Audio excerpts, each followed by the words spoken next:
Mais on a du mal à comprendre pourquoi est-ce que des scientifiques, des études biaiseraient, c'est-à-dire... C'est ça, c'est le grand sujet.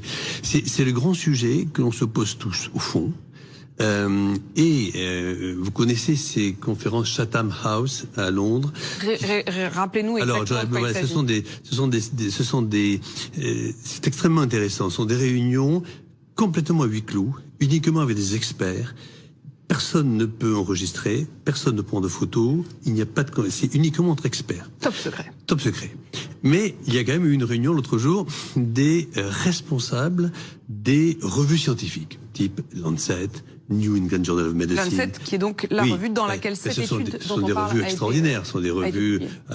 quand c'est écrit dans Lancet, ça veut dire c'est écrit dans Lancet. Donc c'est pour ça que là, on parle de quelque chose de très important, là, cette discussion. Et ça a fini par fuiter. Le patron du Lancet, Horton, a dit « Maintenant, on va plus pouvoir, au fond, si ça continue,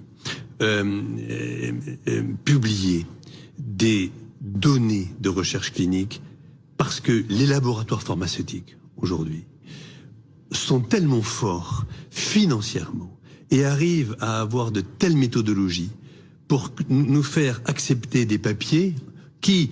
apparemment méthodologiquement sont parfaits, mais qui au fond font dire ce qu'ils veulent à cela. C'est très très grave. Mais ce que vous nous dites est très grave. Ça voudrait dire que ce sont les laboratoires pharmaceutiques qui mettent la pression, une pression compris financière, j'imagine, sur les résultats scientifiques. Mais dans ce domaine-là, vous comprenez qui on peut croire encore aujourd'hui? Non, mais c'est pour ça que je me permets de vous en parler, parce que c'est un des plus grands sujets. Enfin, jamais personne n'aurait pu croire, comme moi j'ai fait de la recherche pendant 20 ans de ma vie, jamais j'aurais cru que le patron du Lancet puisse dire ça, et le patron du New England Journal of Medicine aussi. Il a même dit que c'était criminel. Le mot a été employé par eux.